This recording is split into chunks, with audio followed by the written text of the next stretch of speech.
మాకు లైబ్రరీలో అనేక మంది ఆర్థిక స్తోమత ఉన్న వాళ్ళు, సమయభావం ఉన్న వాళ్ళ చాలా మంది ఉన్నారు. ఆహారానికి మాకు ఇబ్బంది అవుతుంది.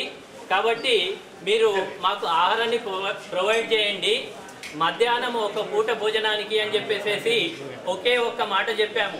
సార్ ఒకటే చెప్పారు, సరే బాబు మీకు నేను ప్రొవైడ్ చేస్తాను, మీరు సాయంత్రం వచ్చి వివరాలు చెప్పండి అని చెప్పాడు. సాయంత్రం వచ్చి వివరాలు చెప్పేసరికనంటే 48 గంటల్లోపు మనకిక్కడ పెళ్లి భోజనం లాంటి భోజనం దొరికింది.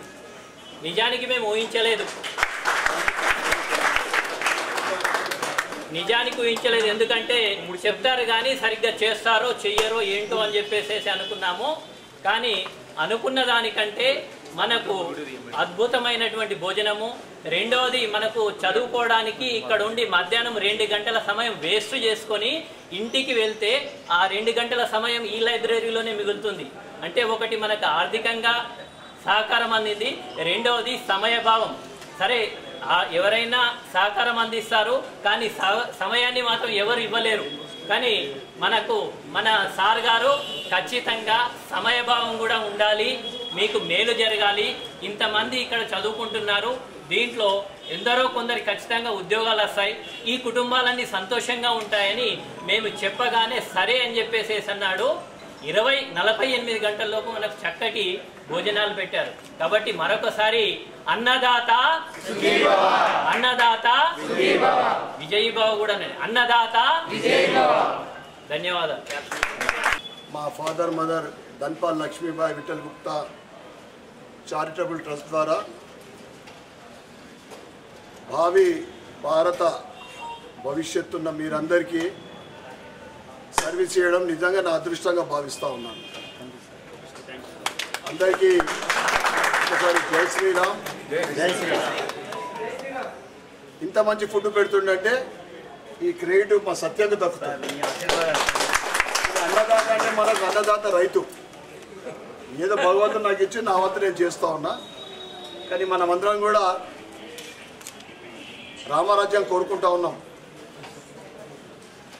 గత 10 సంవత్సరాల నుండి, అంతకుముందు 10 సంవత్సరాలు, ఈ 10 సంవత్సరాల పరిపాలన ఏ విధంగా ధర్మంలో కానీ, డెవలప్మెంట్లో కానీ, యూత్ నెక్స్ట్ జనరేషన్ కోసం కానీ అన్ని రంగాల్లో కూడా ఇవాళ భారతదేశం ప్రపంచ పటంలో ప్రపంచంలోనే ఫాస్టెస్ట్గా అభివృద్ధి చెందుతున్న భారతదేశం ఈరోజు కొద్ది రోజులలో మనకు అవకాశం ఉంది. దానికి మీ అందరూ మద్దతు ఇవ్వాలని నేను కోరుకుంటా ఉన్నాను. మీతో పాటు ఒక టార్గెట్ పెట్టుకోండి, ఒక 10 మందికి. ఎందుకంటే ఖచ్చితంగా న్యూ ఓటర్స్ కానీ, యూత్ కానీ, ప్రపంచంలో అత్యధిక యువకులున్న భారతదేశం, చాలా భవిష్యత్తు ఉంది. ఏ ప్రభుత్వం గుర్తించలేదు దాని గురించి. ఇక్కడ కూడా 10 సంవత్సరాల నుండి నిజంగా చెప్పాలంటే యూత్కు నిజంగా వెరీ బ్యాడ్ డేస్. రిటైర్ అయిన వాళ్ళని వాళ్ళ పీరియడ్ని పెంచడము, ప్రభుత్వ ఉద్యోగాలు ఖాళీ ఉంటే కూడా ఇవ్వకపోవడము. తప్పకుండా ఈ కాంగ్రెస్ ప్రభుత్వంలో మార్పు ఉంటుందని కోరుకుంటున్నాం.